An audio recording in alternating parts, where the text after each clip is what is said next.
From Spotify and The Ringer, this is Dissect, long-form musical analysis broken into short, digestible episodes. This is episode 2 of our season-long analysis on Kendrick Lamar's Mr. Morale and the Big Steppers. I'm your host, Cuchna.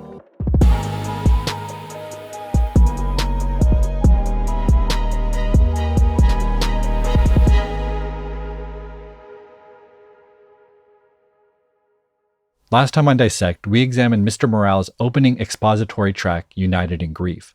It was there that Kendrick established the album's overarching goal, to find peace of mind, and the barriers preventing him from that goal, sex addiction and materialism, both of which are manifestations of unresolved trauma and grief. Having established Kendrick's personal interior world, Mr. Morale and the Big Steppers continues by shifting its focus to the outer exterior world in the album's next track, the subject of our episode today, N95.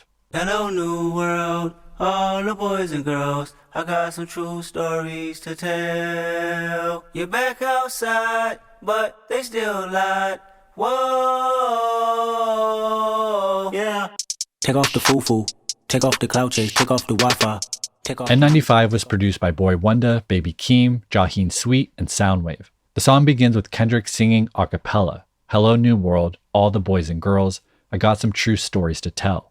You're back outside, but they still lied. After the expository United in Grief, this opening a cappella functions like a narrative reset. Kendrick addresses the audience directly with a sing-song satirical tone, almost as if he's speaking to sitting children during story time.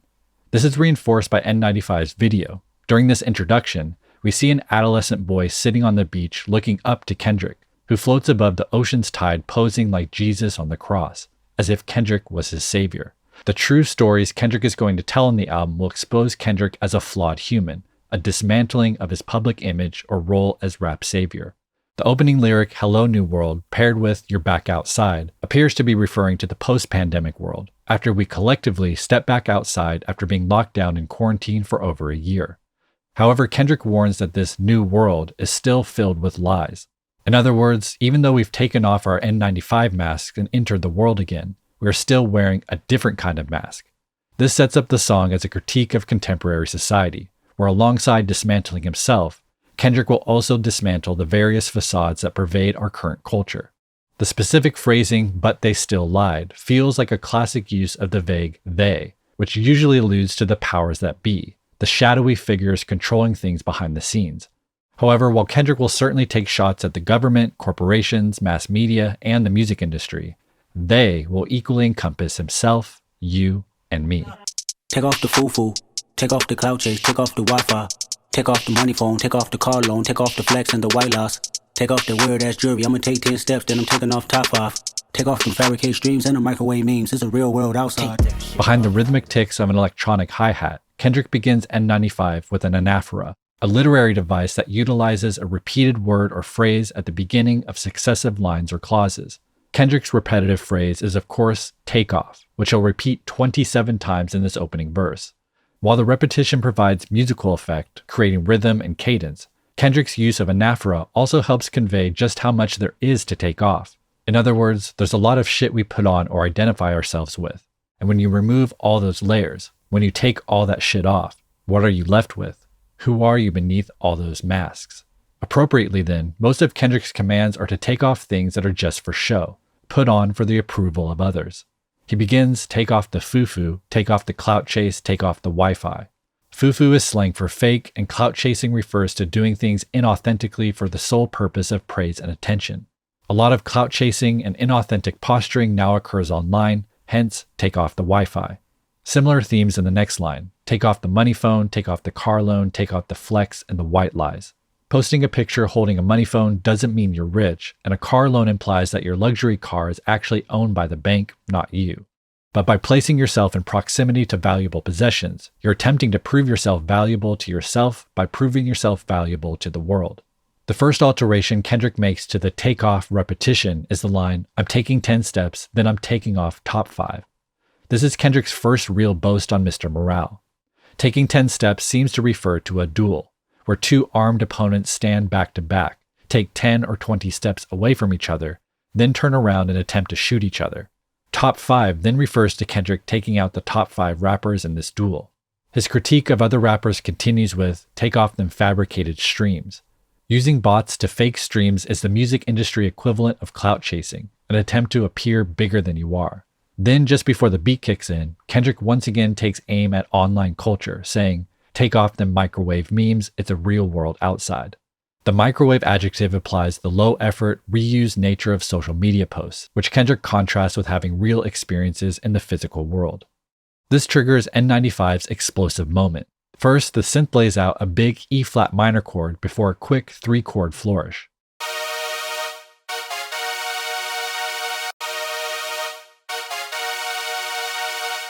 This riff is followed by a punctuating piano, which lays down 3 E-flat minor chords in response.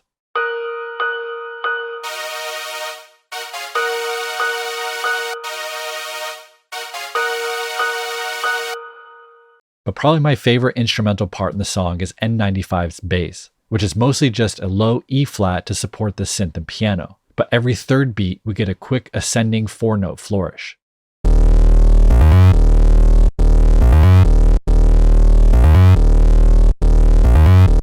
Let's now hear all these elements together over the drum beat.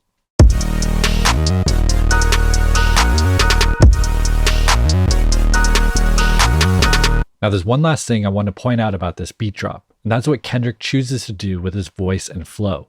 Rather than try to match the high intensity of the beat, he actually doesn't alter his delivery at all.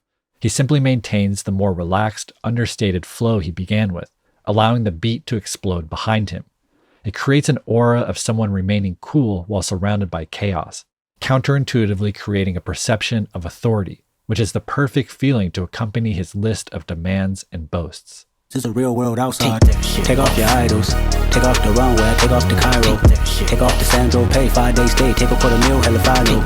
Take off the fuck flag. Take off perception. Take off the cop with the iPad. Take off the allure. Take off the unsure. Take off decisions I lack. Take off the fake deep. Take off the fake woke. Take off the I'm broke. I care. Take off the gossip. Take off the new logic that if I'm rich I'm real. Take off the should know. Take off the doje. Take off the Birkin bag. Take all that designer bullshit off and what do you have? Following the beat drop, Kendrick raps, take off your idols. During this moment in the N95 video, we see Kendrick shot from below looking down at the camera. Like the video's opening shot of the child looking up to Kendrick, Kendrick looking down on us is a classic way to put a subject in a position of authority. He's literally talking down to the viewer and commanding us to take things off. However, immediately after saying, take off your idols, a hand with a blunt object suddenly enters the frame and strikes a mirror, shattering it and the image of Kendrick into pieces. Turns out we weren't actually looking up to him at all. We were looking up to a mirrored image, a reflection. We were fooled by our own perception, a perception of Kendrick that was not reality. It's a potent symbol of idol worship, underscoring not just the line, take off your idols, but a major theme of Mr. Morale as a whole, an album that consciously deconstructs our perception of Kendrick as savior. Next, Kendrick raps, take off the runway, which on one level alludes to designer clothes modeled on a fashion runway. But we can also hear this take off from the runway, referring to an airport runway. Thus, we get the next lines about travel. I take off to Cairo, take off to Saint-Tropez, 5-day stay, take a $250,000, hell if I know. This seems to tie into Kendrick's previous line about there being a real world outside. Traveling allows you to collect physical experiences and gain a deeper understanding of different cultures and perspectives. By saying, I take off to Cairo, Kendrick seems to be contrasting the way he chooses to spend his time and money. However, Kendrick's apparent flex of spending a week in Saint-Tropez, a cliché luxury vacation destination, at the cost of $250,000 feels a bit contradictory in a verse that's demanding people to strip away their various material masks. It's a contradiction we'll flag here as we continue to dive further into the track. Next, Kendrick says, take off the front flag, which seems to be an alteration of false flag. A false flag is making something appear to be something that it's not, like an attack, motive, or identity. Fronting is a slang term with a similar definition, an attempt to portray yourself as something you're not. This leads to take off perception, which given the previous line, is a call to stop attempting to control other people's perception of you through all the various masks or front flags mentioned in the verse. The next phrase, take off the cop with the eye patch, is definitely one of the verse's more cryptic images. There's a few ways we might think of this given the context. If we're taking the cop to be a literal cop, an eye patch likely alludes to turning a blind eye, a phrase that means to ignore something you know is wrong. So together, it would be a call to abolish corrupt police officers. While this could be the case, it does feel a little outside of the scope of the verse so far. It feels more likely that Kendrick is taking aim at corrupt moral police, online activists with a limited perspective who judge and prosecute others unjustly. This makes sense given the following lines: take off the fake deep, take off the fake woke, take off the I'm broke, I care. It's another direct attack on the discourse around politics and social issues, where the line between genuine activists and online actors can be incredibly blurry. For the actors, activism is essentially moral clout chasing, a way to appear virtuous in the eyes of others.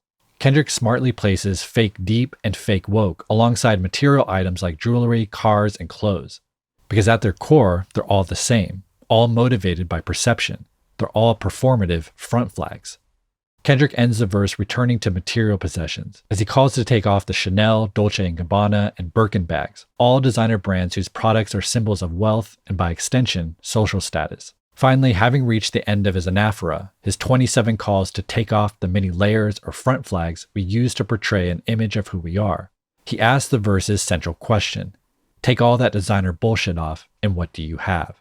Kendrick will answer his own question momentarily, but before we get there, it's worth pausing here to consider this verse as a whole.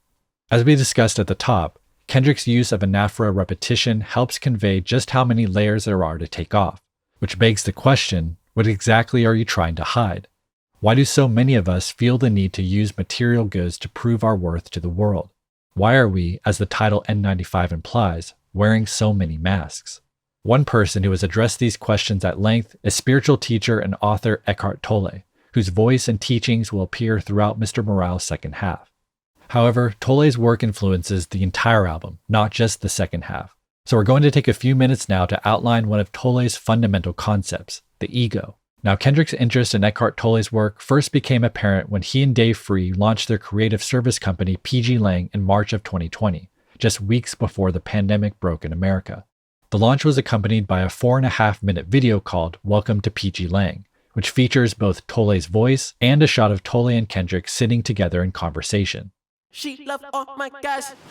As we grow up, we begin to identify with things, which means we derive our sense of who we are from certain things. When you're identified with something that you are not, it always leads to suffering and unhappiness. In this excerpt, we hear Tolle's pitched-down voice say, as we grow up, we begin to identify with things. Identify means we derive our sense of self from certain things. When you're identified with something that you're not, it always leads to suffering and unhappiness. Tolle here is discussing one of his core teachings, the concept of the ego. Tolle defines the ego as an illusory sense of self, a false conception of one's identity, a misperception of who you really are. As he describes in the video, this false sense of self is based on our identification with things. These things can be physical, like our bodies or our material possessions, or they can be conceptual, like our nationality, gender, race, religion, or occupation.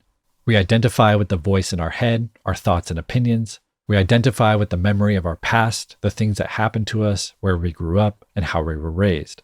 These are the kinds of things that most of us derive our sense of identity from, the things we would likely start describing when someone asks us who we are.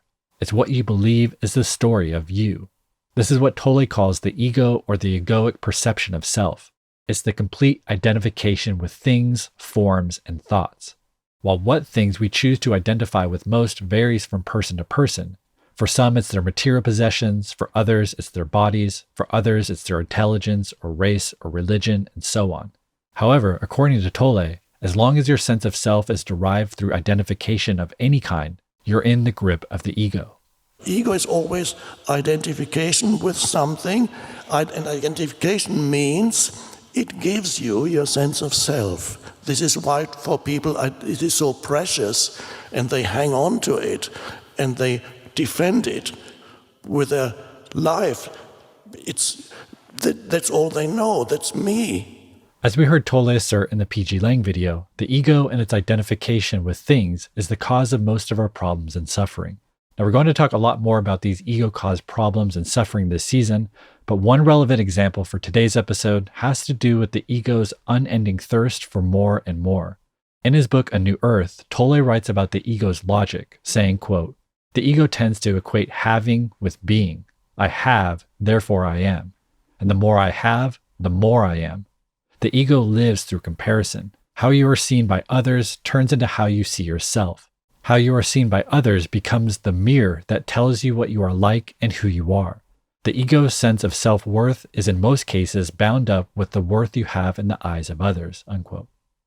Tolle goes on to argue that even when the ego gets what it wants, it does not remain satisfied for long, because at the core of the ego is, quote, a deep-seated sense of dissatisfaction, of incompleteness, of not enough. I don't have enough yet, by which the ego really means I am not enough yet, unquote. Tolle argues that the ego's desire for wanting is actually stronger than its desire for having. So when you derive a large part of who you are from material possessions, for example, it creates an addictive need for more and more possessions. If you identify with power, you'll develop an addictive need for more and more power. If you identify with being a victim, then you will develop an addictive need for things that victimize you, that feed and validate your perception of self. Again, the specific thing you identify with doesn't matter. The ego behind it is the same. And Tolle warns, quote, no content will satisfy you as long as the egoic structure remains in place. No matter what you have or get, you won't be happy. You will always be looking for something else that promises greater fulfillment, that promises to make your incomplete sense of self complete and fill that sense of lack you feel within. The dictum of the ego is seek but do not find. So it's always seeking, and because it's always seeking for the next thing, which implies the future is extremely important for the ego. It looks to the next thing. There's a continuous reaching out, an inability to be present here and now. That's all part of the unconsciousness that I call. Unconsciousness is, in this terminology, complete identification with the mind, and this is where the ego resides. It resides in your mind. It is a mental formation. It is a kind of fiction that every human being creates for themselves, and of course you get a lot of feedback, so the particular fiction that you create for yourself depends to a large extent on the culture that you grew up in, the people you grew up with. They will tell you who you are as a child, and then you become conditioned by your surroundings, the surrounding culture and your family and so on. Now, there's ample evidence that Kendrick's output during the Mr. Morale era has been influenced specifically by Tolle's concept of the ego. For example, in that same PG Lang video, which by the way seems almost entirely influenced by Tolle's work, Kendrick says this. Too many opinions in the glass house, this world full of ego, let me cash out. Also, in the Mr. Morale and the Big Steppers tour, the narration in between songs makes reference to Kendrick's ongoing battle with his ego. Mr. Morale, you've once again let your ego get the best of you. Later on Mr. Morale, Kendrick will refer to the ego by name more than a handful of times, including a very revealing line on Count Me Out that describes the ego as the source of all his shortcomings. Some put it on the devil when they fall short. I put it on my ego, Lord of all lords. Understanding that Kendrick will be confronting Tolle's concept of the ego throughout Mr. Morale, let's return to N95 and Kendrick's opening anaphora, which very clearly reflects the ego's identification with things. Kendrick seems to purposefully identify material things that Western culture rewards, relating to Tolle's idea that our immediate culture gives the ego feedback and therefore influences what the ego seeks validation from. Because again, the ego doesn't actually care about the specific thing it identifies with, because the thing is just a vehicle for external validation. And so within this context, Kendrick's closing question is a deeply spiritual one. Take all that designer bullshit off, and what do you have? Kendrick is cutting straight to the core of who you are, or who you think you are. He's challenging you, just as he's challenging himself, to confront your entire perception of yourself. Because through the lens of Tolle's work, it's very likely that your perception of self is false, that who you think you are is nothing more than a story you tell yourself. And who are you without that story of you? When you strip away all your possessions, your past, your job title, your future goals, your partner, your thoughts, your opinions, your feelings, if you were to strip all these identifications away, you'd see the ego naked and pathetic in its constant search for validation. You'd see the ego ugly as fuck. Take all that designer bullshit off and what do you have? Bitch, you ugly as fuck. You out of pocket. 2 ATMs, you stepping to what? You out of pocket. Who you think they talk about? Talk about us. You out of pocket. Who you think they copy off us? Kendrick reveals the answer to his own question. When you're stripped of all the things you identify with, all the things the ego validates itself from, there's an ugliness beneath. Now, after our discussion of Tolle's concept of the ego, you might be wondering what the alternative is. Who exactly am I if not the accumulation of my past, my thoughts, my opinions, my interests, my job, and so on? Well, that's the other half of Tolle's work, which will mostly be addressed in the second half of Mr. Morale, so much more on that later. Kendrick then follows "you ugly as fuck" by saying "you out of pocket," which makes sense in the traditional sense of the phrase, meaning acting out of character. Of course, the phrase is a bit deeper in the context of the song and album, because Kendrick isn't simply talking about saying or doing a single thing out of pocket. He means your entire perception of yourself and sense of self-worth is out of pocket. Your unawakened existence is out of character. However, like so much of Kendrick's work, this line gains dimension when considered with the previous song, United in Grief, where Kendrick admits to indulging in materialism to cope with his unconfronted trauma. Beneath the cars, clothes, and mansions, he too is ugly as fuck. He too has fallen into the trappings of the ego. And so as much as Kendrick might be coming across as condescending here, as an informed and careful listener that considers the context of the song, we know that Kendrick is not only talking to others, he's also looking in the mirror, talking to himself. He continues rapping, 2 ATMs, you steppin' or what? This seems to be a flex of wealth, so much cash that you need 2 bank accounts to hold it all. You steppin' or what is the first allusion to the album's title, with steppin' meaning to either flex or challenge someone. Both definitions work here, as Kendrick seems to flex his wealth and asks if you're steppin' like he is. However, it's hard to simply chalk this up to flexing wealth given it follows both United in Grief and the opening verse of N95, which reveal the complex psychology beneath our external material posturing. So it could be that Kendrick is purposefully being contradictory here, showing his own intuition to flex wealth despite knowing the underlying insecurities of doing so. Or Kendrick is talking about a different kind of wealth, like moral or spiritual wealth. In this reading, he'd be calling out the listener for living out of pocket or not living up to moral standards despite having money. This confrontational attitude continues. Who you think they talk about us. Who you think they copy off us. Once again, we can interpret this 2 ways. Kendrick in the grip of ego, simply indulging in classic hip-hop bravado, and/or Kendrick is implying that he's modeling behavior that others can follow to get back in pocket and find their true selves. More on that right after the break. Welcome back to Dissect. Before the break, we approached the start of N95's second verse, where Kendrick's delivery picks up intensity, rapping in quick triplets about the current state of society. The world in a panic, the women is stranded, the men on the run. The profits abandoned, the law take advantage, the market is crashing, the industry wants niggas and bitches to sleep in the box while they making a mockery following us. This ain't monopoly, watching for love. This ain't monogamy, y'all getting fucked. Kendrick begins verse 2, the world in a panic. Given the release of this album in 2022, it's hard to hear this line without thinking about the COVID pandemic that caused so much fear and chaos across the world. However, I don't think Kendrick's diagnosis applies just to the pandemic conditions. Rather, he's pointing to global dynamics that were only exacerbated when crisis struck. Thus, we get the next line, the women is stranded, the men on a run. This introduces a theme that will be expanded on later in the album, which we'll talk a lot more about when we get to episodes like Father Time and We Cry Together. But Kendrick here is alluding to the ways in which men, in the grip of ego and unconfronted trauma, often take their issues out on women through emotional unavailability, verbal or physical abuse, or in Kendrick's case, infidelity. The almost apocalyptic description continues, the prophets abandon, the law take advantage, the market is crashing. A prophet is someone who speaks on God's behalf, so abandoned prophets might refer to the decline of religion, spirituality, or ancient wisdom, specifically in the West. For example, in 1990, 90% of American adults identified themselves as Christians. By 2020, that number dropped to 64% and shows no signs of slowing down. Meanwhile, those who identify themselves as non-religious are on the rise, from 16 to 30% in the last 15 years.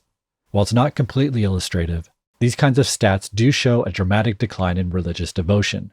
People who, at least in theory, would be studying ancient wisdom and texts, who would be thinking actively about morality and ethics, using the Word of God as a guide to live a spiritually rich life.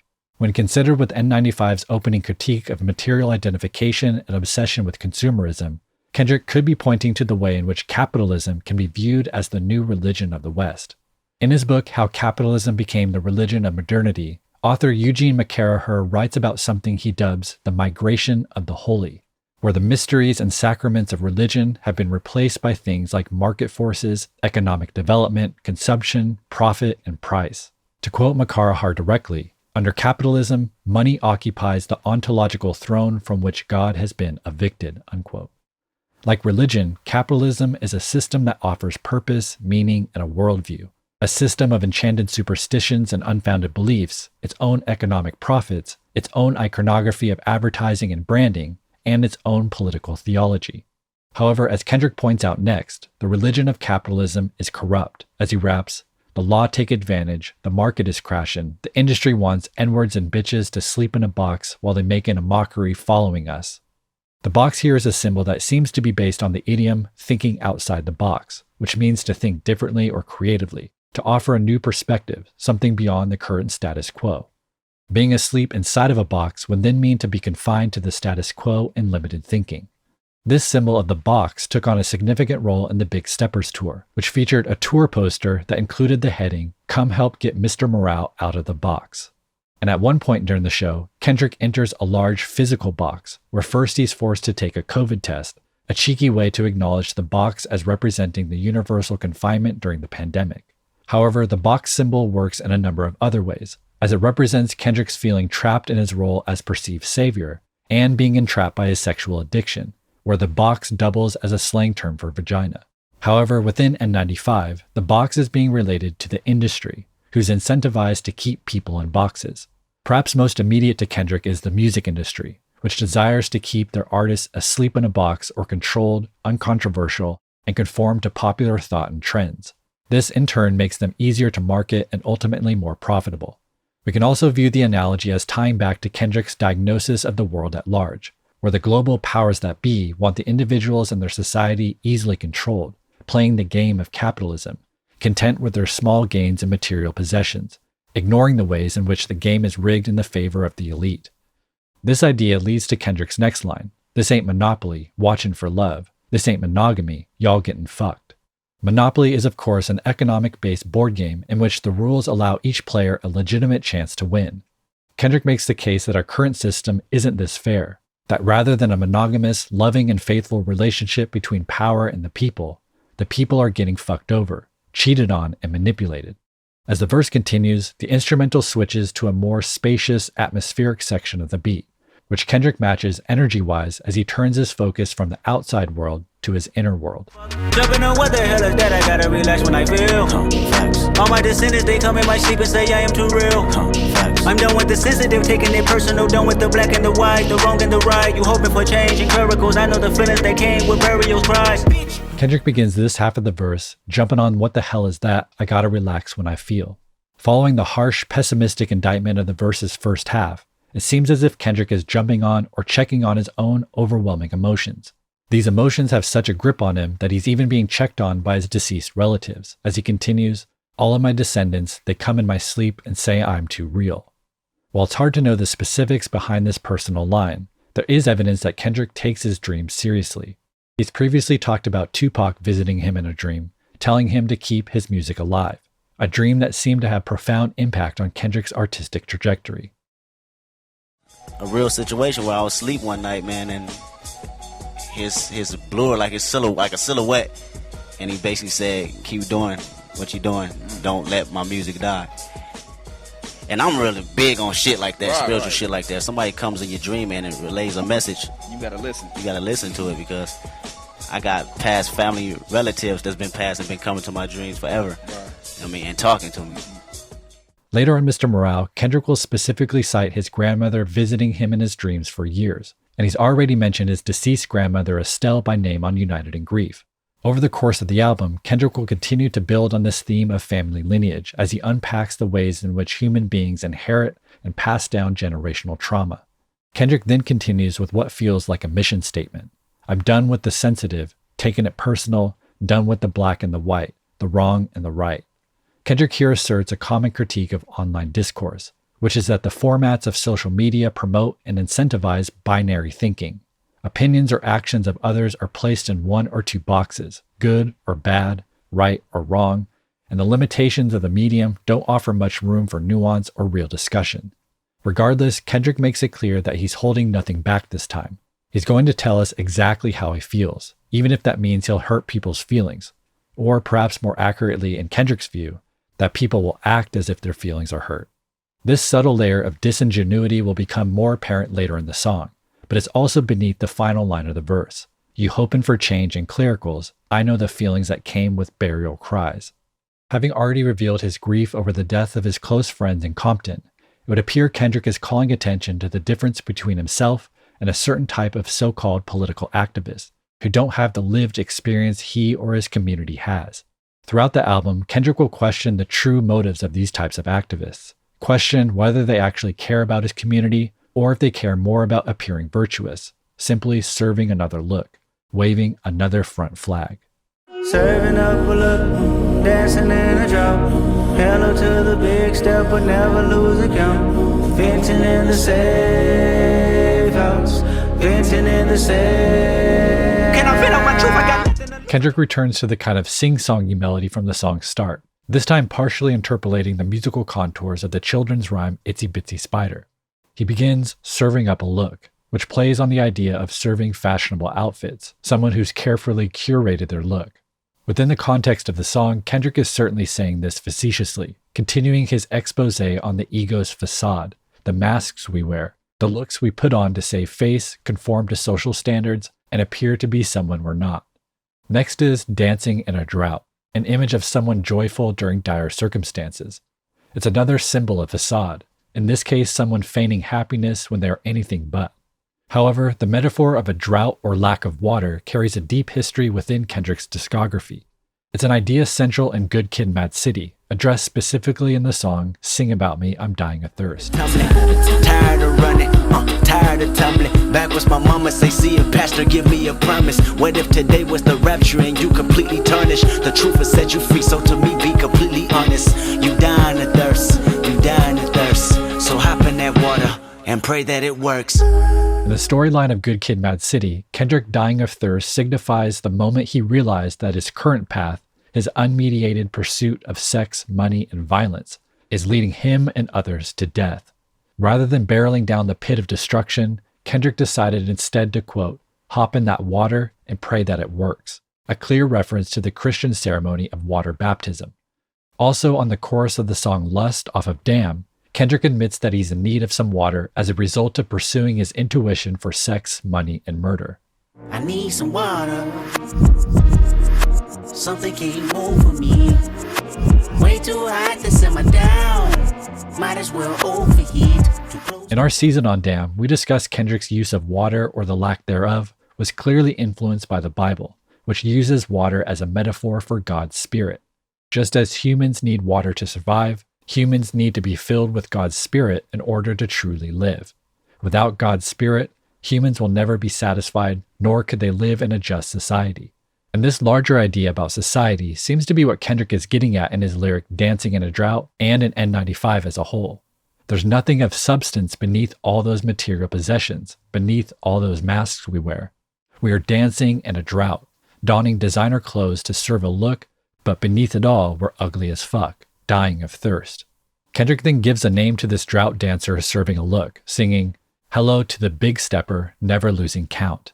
For the second time, Kendrick refers to a stepper, this time announcing one half of the album title proper. Now there's a number of layers in the Big Stepper's moniker, which we're going to talk a lot more about in our next episode on worldwide steppers, but we have enough context to at least define one of those layers now. Most immediately, the Big Stepper is the name Kendrick gives to the one dancing in the drought, serving the looks, wearing the designer mask to cover up their internal ugliness. This dancer motif explains one meaning of never losing count, which plays off a dancer counting their steps to remain in sync with the music. This sheds light on the structure of the full album title Mr. Morale and the Big Steppers, as it mirrors the names of groups from the 60s and 70s like Diana Ross and the Supremes or Smokey Robinson and the Miracles. It's a lead singer and their backup singers, who sometimes also dance. In this way, Kendrick or Mr. Morale is the leader of the Big Steppers. He's still part of the group, but he's the frontman, their biggest representative. Whether he likes it or not, he's got the loudest voice and the most influence. And this leads to another layer in the Big Steppers moniker, its most common definition that's been used in hip-hop for decades. We big steppin', big reppin', we giving Kid Smith and Wesson's lessons you get left. What y'all gave birth is the chairman mixed with Jeff Ford. Big stepper on the jet with my legs crossed. Ill team, the crew full of big steppers like a drill team. Big stepper, out here with my set and I'm big reppin'. As we just heard, a big stepper denotes someone making big moves, someone who gets the job done, who hustles and makes money. Stepper is also used to describe someone who is perpetually armed, not looking for trouble, but is ready for and will not hesitate engaging in conflict. With this in mind, we can observe how Kendrick crafted N95's bridge to also apply to this definition. Serving is also slang for selling drugs, and never losing count refers to keeping track or counting one's money. And like dance moves, this kind of big stepper is making moves in the streets. There's even a secondary layer to dancing in a drought when we consider things like the money phone, weird-ass jewelry, and fabricated streams mentioned in the song's opening verse. These are cliche tropes of hip-hop's big stepper. Thus, dancing in a drought are the big steppers flaunting their material possessions while actually living in some of the country's worst circumstances. While Kendrick's tone throughout N95 comes off as judgmental and egotistical, over the course of the album, as his own ego dissolves, Kendrick will shed light on the historical context of these circumstances in order to encourage empathy when judging the big stepper. The street hustling motif is continued into the bridge's final line, venting in a safe house. A safe house is a hiding place or secure refuge from the law, and a vent is a common hiding place for drugs. However, Kendrick also uses this line to pivot to emotional venting, like to get something off your chest, which he does in his safe house, his music. Can I vent out my truth? I got nothing to lose. I got problems and pools. I can swim with my fate. Cameras moving whenever I'm moving. The family suing whatever I make. Murder is stacking. The president acting. The government taxing my funds in the bank. Homies ejecting the fence when I'm breaking. Look at my reaction. My pupils on skates. Playing off the final line of the bridge, Kendrick begins by asking, "Can I vent all my truth? I got nothing to lose." Hearing someone of Kendrick's stature say they have nothing to lose is actually pretty startling. Technically, he has a lot to lose by Western traditional standards. He has millions of dollars. He has houses, cars, and expensive jewelry. However, as he's made clear in both United in Grief and now N95, he doesn't actually value his material possessions. Whatever truth he's been hiding in the safe house needs to be expressed, even if that costs him everything, which implies that not expressing his truth is actually the more dire option. He'd rather live with the consequences of being truly authentic than live in hiding any longer. He then lists his current problems and stressors in rapid fashion. His every move is being recorded by paparazzi. He's got family members trying to get money out of him. People he knows are being murdered. He's being taxed an outrageous amount by a dishonest government. And when he hangs out with his friends, he's paranoid the feds are spying on him because they suspect his friends are part of a criminal enterprise. It's a portrait of a life full of constant stress and anxiety. And Kendrick's panic tone delivery helps sell the overwhelming feelings of his day-to-day life. This verse contrasts the flexing intuition of the big stepper mentality. Kendrick isn't dancing in a drought, posing like everything is great. He's venting his truth. He has all the things people are striving for, and he's letting us know very transparently that it doesn't come with the satisfaction or contentment we imagine it does. Let's think about this for a second. Tell me what you would do for status. When you show your show no credit. When you show your bro for leverage. What a hypocrite said. What community feel they the only ones relevant? What a hypocrite said. What community feel they the only ones relevant? Kendrick's tone and flow become less frenetic as he stops venting about his personal life and turns his attention back to the listener. He raps, "Let's think about this for a second. Tell me what you would do for aesthetic." Having revealed how much of what we do, say, and wear is in service of the ego, how much we're motivated by portraying ourselves as something we're not, Kendrick asks us to really think about how far we're willing to go to upkeep this charade of perception. How much of ourselves are we willing to compromise? Where exactly do we draw the line? This leads to a few traditional moral questions. Would you sell your soul on credit? Would you sell your bro for leverage? Selling one's soul, presumably to the devil, is a classic analogy that generally means compromising your morals for material success or power. Doing this on credit furthers Kendrick's previous reference to car loans, using the idea of monetary debt as an analogy for one's moral debt. It's an idea Jesus spoke about in the Bible. In the Gospel according to Matthew, Jesus predicts his death and resurrection, and then tells his disciples, quote, "For whoever would save his life will lose it, but whoever loses his life for my sake will find it. For what will it profit a man if he gains the whole world and loses his soul? Or what shall a man give in return for his soul?" Unquote. Kendrick's possible nod to the Gospel according to Matthew is seemingly confirmed in the following line: "Would you sell your bro for leverage?" On its surface, it's asking us if we betray our close friends and family for our own material gain, once again pressing us on how much we're willing to morally compromise in our egoic pursuits. However, betrayal is also a pivotal plot point in the Gospel according to Matthew, where the disciple Judas betrays Jesus for 30 pieces of silver. Judas does so by kissing Jesus on the cheek as a signal to the authorities, who then arrest Jesus and eventually crucify him. This infamous biblical moment is alluded to in the N95 video, where Kendrick and his cousin, his bro, Baby Keem, walk together during this part of the verse. Directly after Kendrick says, "Would you sell your bro for leverage?" Keem kisses Kendrick on the cheek, just as Judas did Jesus, and Kendrick looks at Keem with suspicion. However, the reference to Judas goes deeper when we look at his story a little more broadly. First, we should note that Judas actually ended up feeling remorse over his betrayal. He ended up returning the silver he was given and then hanged himself. Ultimately, selfish greed or selling his soul for short-term material gains became the source of his own demise. But perhaps the most relevant Judas story actually comes earlier in the Bible. As one of Jesus' 12 disciples, Judas was put in charge of the money bag, which he would routinely steal from.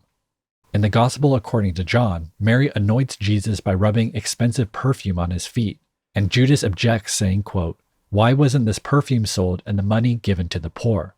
It was worth a year's wages." On the surface, it seems like a noble objection. However, Judas had selfish ulterior motives. As John revealed, quote, "He did not say this because he cared about the poor, but because he was a thief. As the keeper of the money bag, he used to help himself to what was put into it." In other words, he wanted to sell the perfume so he could steal some of the money. Yet to anyone unaware of his true motives, his comments would have appeared noble. Thus we get the final line of the verse where Kendrick repeats, "Where the hypocrites at? What community feel they the only ones relevant?" It's a purposefully controversial line, and seems to most immediately call out groups who feel the world should be prioritizing their problems over everyone else's. Within the song's multiple mentions of online activism, it feels like Kendrick may be specifically taking aim at those within these groups who weaponize their identity for their own personal gain or reputation. However, just like the previous lines, this one gains dimension within the context of Kendrick's allusion to the Gospel according to Matthew.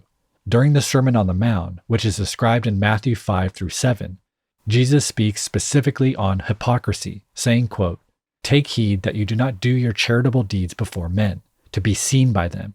Otherwise, you have no reward from your Father in heaven. Therefore, when you do a charitable deed, do not sound a trumpet before you, as the hypocrites do in the synagogues and the streets, that they may have glory from men." Unquote.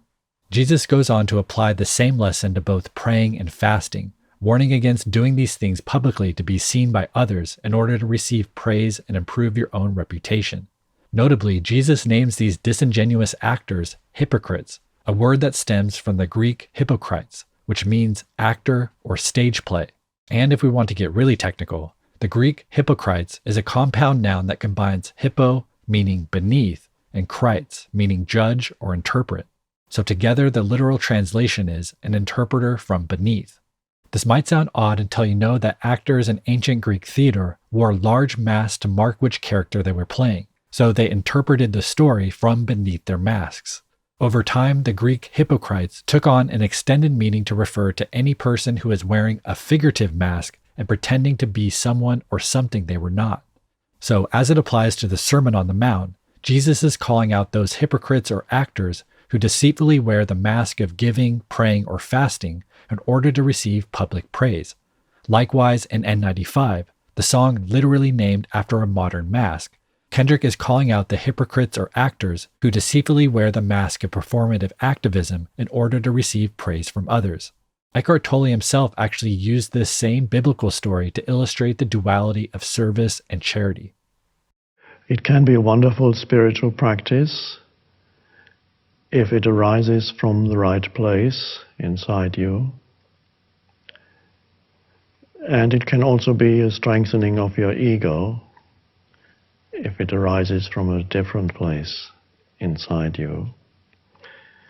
Jesus talked about that when he talked about giving alms.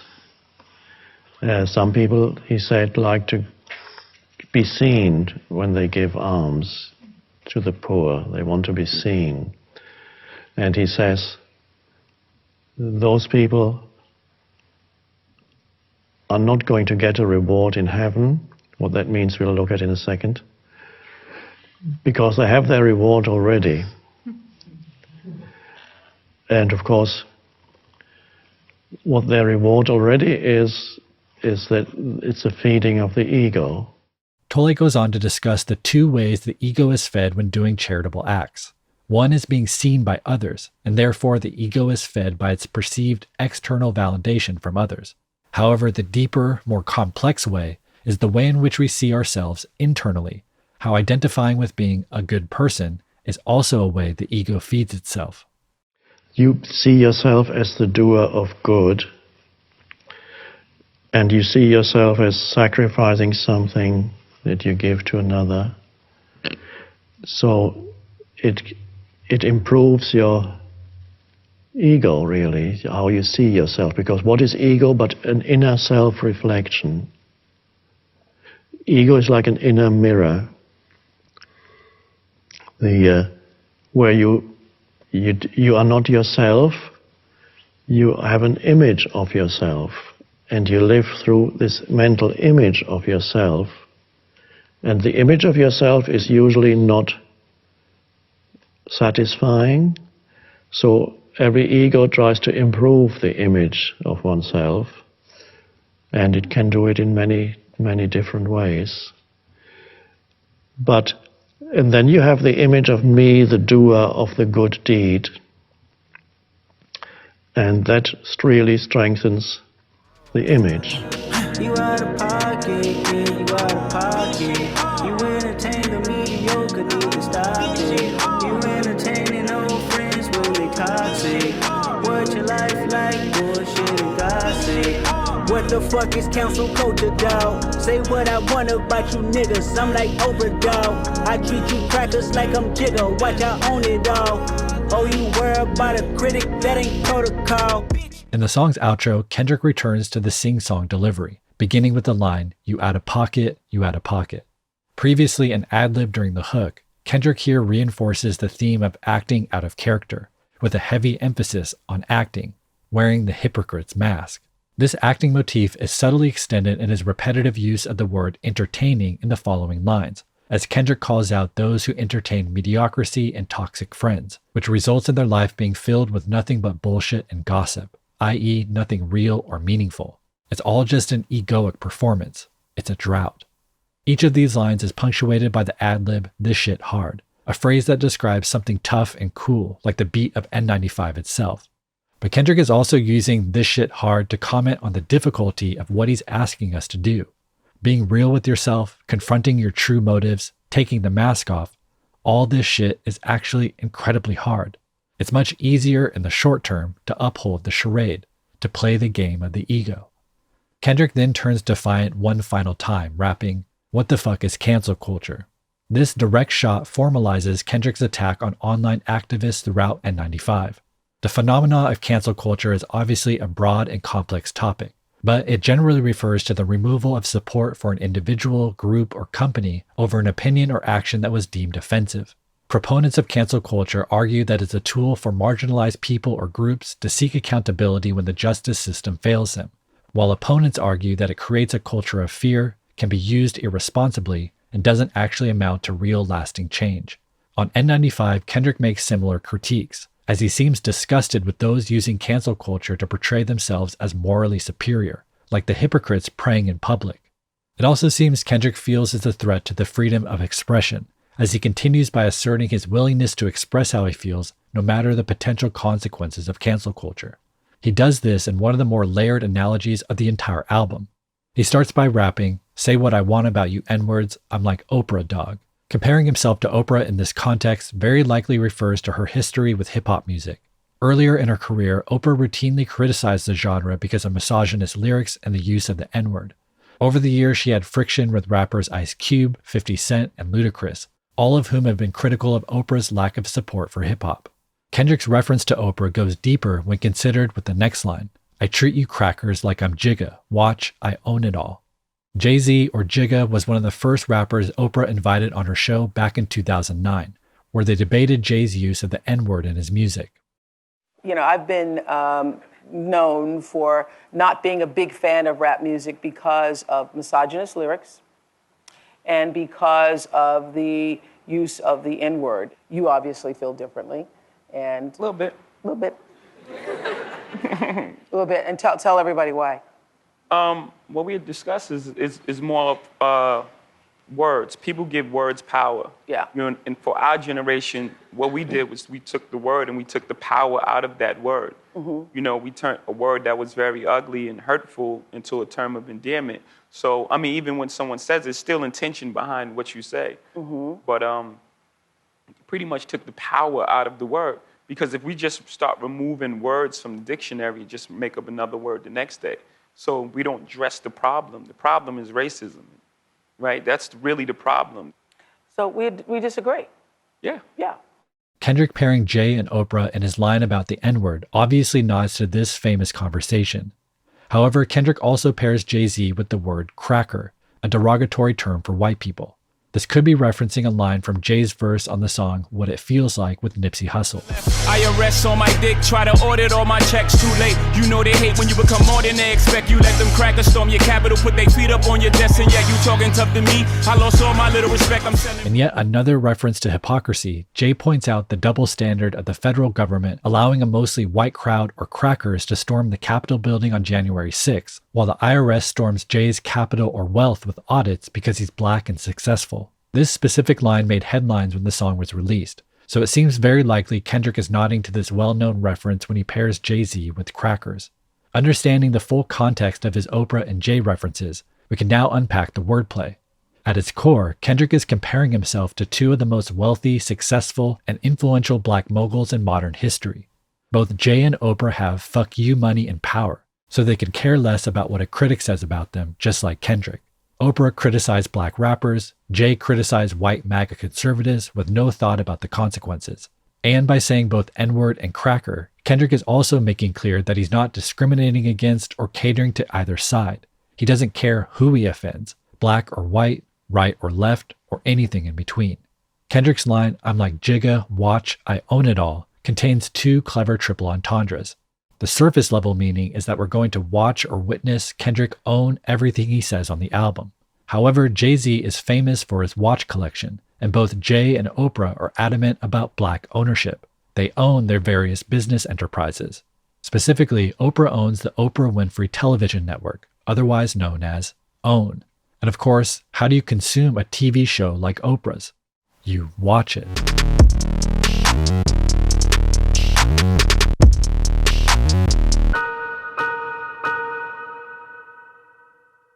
Conclusions. As the album's second song, N95 continues the expository nature of Mr. Morale and the Big Steppers' opening tracks. Having established the inner chaos of his personal life on United in Grief, N95 establishes the outer chaos of the world around him. Indeed, the song makes it very clear that Kendrick plans to be just as hard on us as he is on himself. He paints a dystopian image of modern society, with our obsession with materialism, our abandonment of ancient wisdom, our manipulative leaders and rigged system, our conformist thinking, and perhaps most importantly, our endless search for validation, all of which can be attributed to Tolle's concept of the ego. Meanwhile, we parade in our performative masks, dancing in a drought, big stepping and feigning perfection online, when inside we are filled with anxiety, unresolved trauma, and self-doubt. Most of us are wearing the mask of the hypocrite, performing in the theater of the world, playing the part the ego has written for us. And as United in Grief made clear, Kendrick is absolutely including himself in this diagnosis. Naming the song after the medical mask worn during the COVID-19 pandemic adds a few layers to these ideas. For one, it reinforces the mask as a central symbol of this album that's conceptualized as a piece of musical theater, which is itself reflective of the world being a theater. Also, it would appear that Kendrick is making a point that even when we took off the N95 mask post-pandemic, another deeper psychological mask remained. In other words, the world was already in disease-ridden chaos before the pandemic. We were already sick. And as Mr. Morale and the Big Steppers continues, so too does Kendrick's global diagnosis. I'm a killer, he's a killer, she's a killer bitch. We some killers walking zombies trying to scratch that itch. Of course, this is Mr. Morale's next track, Worldwide Steppers, a song we'll examine note by note, line by line, next time on Dissect.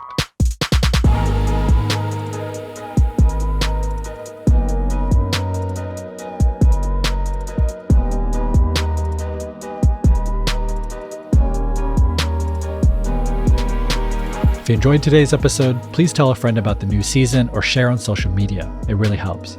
Also, you can support the show by purchasing our new Season 13 merchandise, available now at dissectpodcast.com. All right, thanks everyone. Talk to you next week.